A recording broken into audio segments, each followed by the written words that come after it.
चलिए आज हम प्रकाश के बारे में पढ़ेंगे। देखिए प्रकाश किसको कहते हैं, इसका खोज जो है न्यूटन के द्वारा किया गया है। आप लोग को पता है प्रकाश का परिभाषा?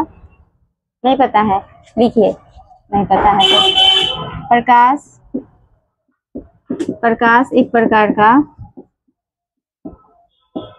एक प्रकार का ऊर्जा है, ठीक है, जिसकी सहायता से हम वस्तुओं को देख पाते हैं।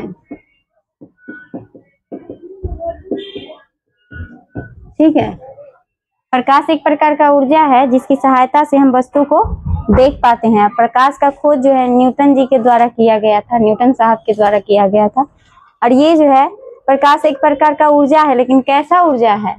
फोटोन। क्योंकि सूर्य से आने वाली प्रकाश की किरण, यहाँ पर अगर हम सूर्य बनाए, सूर्य, तो इससे जो पृथ्वी पर प्रकाश आ रहा है वो छोटे छोटे पैकेट के रूप में आ रहा है। ठीक है, छोटा छोटा पैकेट के रूप में आ रहा है जो कण है। ठीक है, और कैसा कण है? तो फोटोन। कण कैसा है? फोटोन। ठीक है, अगर कोई पूछेगा कि फोटोन, ये कणिका सिद्धांत कौन दिया है? कणिका सिद्धांत कौन दिया है? ठीक है, तो न्यूटन के द्वारा दिया गया है। ठीक है, किसके द्वारा दिया गया है? न्यूटन के द्वारा। और फोटोन का सिद्धांत कौन बताया कि प्रकाश छोटा छोटा पैकेट के रूप में फोटोन के रूप में आ रहा है, ऊर्जा के रूप में आ रहा है? तो ये आइंस्टीन साहब बताएं। कब बताएं? इनको 1922 ईस्वी में नोबेल पुरस्कार भी मिला है इस बात के लिए। ठीक है, क्योंकि प्रकाश विद्युत प्रभाव के बारे में ये अच्छा से समझा दिए थे। ठीक है, तो ये न्यूटन साहब बताए थे कि आइंस्टीन साहब बताए थे। कौन बताए थे? आइंस्टीन।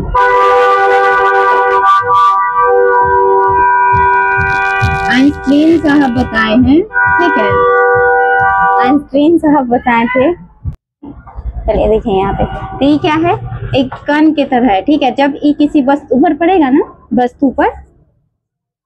किसी वस्तु पर पड़ता है, जब ये कण किसी वस्तु पर पड़ेगा तो वस्तु क्या चीज से मिलकर बना हुआ है? इलेक्ट्रॉन, प्रोटॉन और न्यूट्रॉन से। क्या चीज से मिलकर बना हुआ है? इलेक्ट्रॉन, प्रोटॉन और न्यूट्रॉन से। तो जिसमें इलेक्ट्रॉन पर ही पड़ेगा, और इलेक्ट्रॉन तो क्या कर रहा है? चक्कर लगाता है बाहरी कक्षा में, तो गति। तो इसमें क्या होता है? जैसे ही प्रकाश पड़ेगा ना वस्तु पर, तो उसमें एक तो काइनेटिक एनर्जी आ जाएगा और दूसरा मोमेंटम आ जाएगा, संवेग आ जाएगा। ठीक है, ये दो चीज उस वस्तु में आ जाएगा। ठीक है, और उसको ऊर्जावान बना देगा। ठीक है, यहाँ देखेंगे ये फोटोन एक प्रकार का क्या है? ऊर्जा है। ये बात कौन बोला? आइंस्टीन साहब बोले हैं। ठीक है, तो यहाँ हम यही बात बता रहे थे कि क्या होता है? सूर्य का प्रकाश जो एक प्रकार का ऊर्जा है, और किस रूप में है? तो छोटा छोटा पैकेट के रूप में है, जिसको हम फोटोन कहते हैं। h म्यू से सूचित करेंगे इसको। ठीक है, यहाँ प्रकाश एक प्रकार का कण है। ये बात कौन बोले? न्यूटन साहब बोले कणिका सिद्धांत के थ्रू।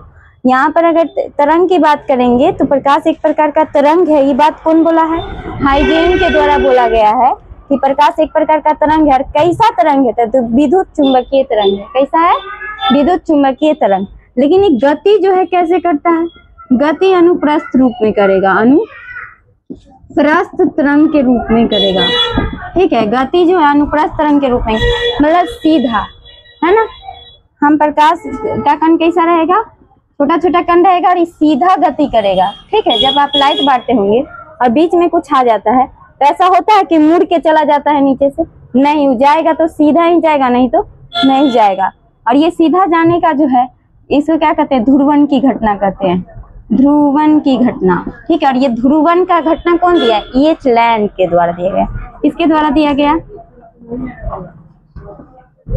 एच लैंड के द्वारा दिया गया है। ठीक है, ध्रुवण की घटना के बारे में एच लैंड साहब बताए हैं। और ये ध्रुवण का घटना क्या है? प्रकाश अनुप्रस्थ, मतलब प्रकाश जो है अपना दिशा नहीं बदलेगा। अगर उसके बीच में मान लीजिए कि प्रकाश आ रहा है, सूर्य का प्रकाश, और बीच में पेड़ पौधा आ गया, तो क्या ऐसा होता है कि पेड़ को छेदते हुए चला जाता है ना? नहीं जाता है। या फिर मोड़ के चला जाता है? नहीं, प्रकाश मुड़ेगा नहीं। ठीक है, अनुप्रस्थ तरंग की तरह कार्य करेगा। और तरंग कैसा होगा? विद्युत चुंबकीय तरंग होगा।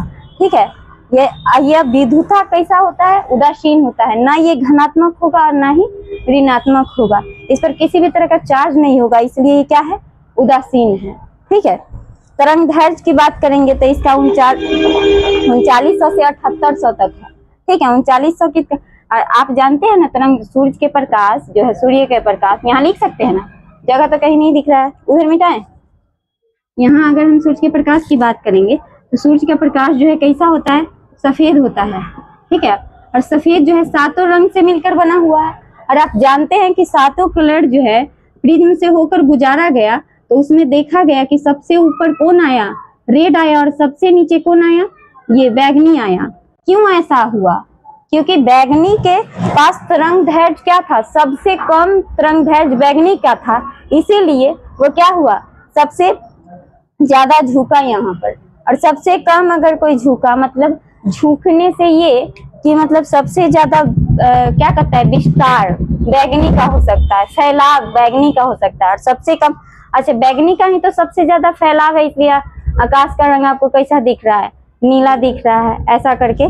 ठीक है, यहाँ पर रेड का सबसे कम फैलाव है, इसीलिए तो आपको दूर से स्थित जो है सूर्य का प्रकाश, सूर्य का रंग कैसा दिखाई देता है, लाल दिखाई देता है। क्यों, क्योंकि सभी रंग उसका क्या हो जाता है, फैल जाता है, क्योंकि उसका तरंग दैर्ध्य क्या होता है, कम होता है, और जिसका तरंग दैर्ध्य ज्यादा रहेगा उसका प्रकाश फैलेगा नहीं, है ना, और फैला हुआ नजर आता है, उसका समझ जाइएगा कि तरंग दैर्ध्य क्या है, कम है, इसलिए फैला हुआ नजर आ रहा है। ठीक है, उसके बाद अगर हम, और आप देखते हैं कि इसका तरंग दैर्ध्य ज्यादा होने के कारण लाल कलर का, आप रेलवे पट्टी उट्टी पर देखते होंगे, ये रेड कलर का निशान दिया रहता है ताकि दूर से ही दिख जाए।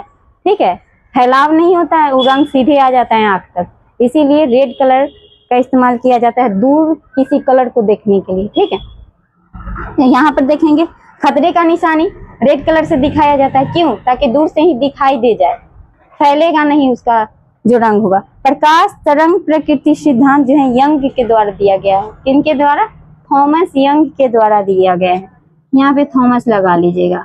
ठीक है, थॉमस यंग के द्वारा। और आधुनिक विचारधारा के आधार पर देखेंगे तो बताया गया कि प्रकाश दोहरी प्रकृति का होता है, जिसमें बताया गया कि प्रकाश कण के तरह भी काम करेगा और तरंग के तरह भी काम करेगा। तरंग जो है कैसा तरंग इसका रहेगा, तरंग कैसा रहेगा, विद्युत चुंबकीय तरंग, ये कौन बताया, हाइजेन। और गति कैसे करेगा, अनुप्रस्थ तरंग के तरह। ठीक है, इतना लिखिए अभी।